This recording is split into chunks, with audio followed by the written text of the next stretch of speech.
भ्रष्टाचार ने सार्वजनिक जीवन को इतना कलंकित कर दिया है कि राजनीतिक कार्यकर्ताओं की साख पर ही सवाल खड़ा हो गया है। ऐसी स्थिति में आर्थिक प्रवर्तन निदेशालय से यह अपेक्षा जरूर रहती है कि भ्रष्टाचार पर जीरो टॉलरेंस की नीति वह निरपेक्ष रूप से वह काम करे।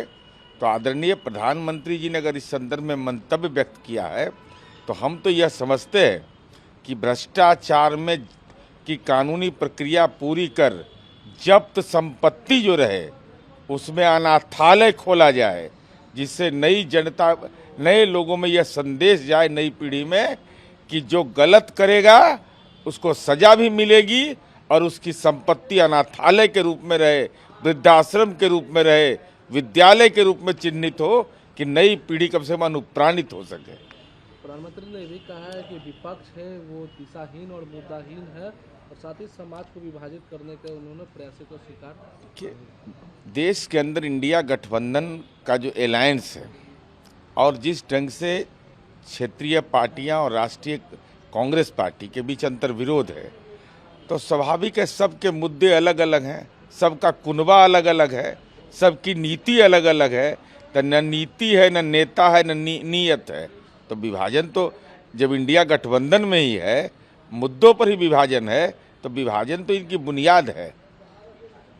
चुनाव आयोग ने प्रेस कॉन्फ्रेंस किया और कहा है कि 19 अप्रैल से 1 जून तक लोकसभा का चुनाव होगा। चुनाव आयोग की जो अपेक्षा है और ये संसदीय लोकतंत्र के लिए रणभेरी बच चुका है, तो ऐसी स्थिति में तो निश्चित रूप से आम लोगों की आकांक्षा पूरा हो।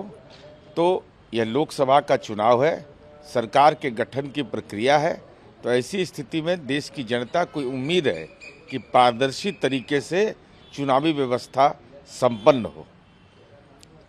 ये शेख शाहजहां के भाई को भी गिरफ्तार कर लिया गया है। ये तो कानूनी प्रक्रिया है। कानूनी प्रक्रिया में जो अपराध करिएगा और अपराध से जुड़े हुए जो लोग रहते हैं वो कहाँ हैं, किस रूप में है, तो अधिकार होता है कानून को गिरफ्तार करने का। सीए के खिलाफ सुप्रीम कोर्ट का दरवाजा खटखटाया है सुदीन अवैसी। देखिए, अभी तो किसी को भी याचिका दाखिल करने का अधिकार है, लेकिन जब पार्लियामेंट से यह पारित हो चुका है तो ये प्रचार के लिए याचिका दाखिल हो सकता है। उस दौर में तब जब लोकसभा का चुनाव घोषित हो गया है तो मुझे लगता है कि याचिका केवल प्रचार के लिए है। विपक्ष की आज मेगा रैली है मुंबई में। तमाम राहुल गांधी से लेकर सब जितने तमाम बड़े लीडर से विपक्ष के सभी लोग आज एकजुट होंगे मुंबई में। अब भोज के समय कोहड़ा रोप रहे हैं। जब देश में चुनाव की घोषणा हो गई तब मुंबई में रैली कर रहे हैं। यही तो इंडिया गठबंधन का दुर्भाग्य है कि जब रैली करना था उस समय पदयात्रा कर रहे थे, आज जब चुनाव का घोषणा हो गया तो ये रैली कर रहे हैं।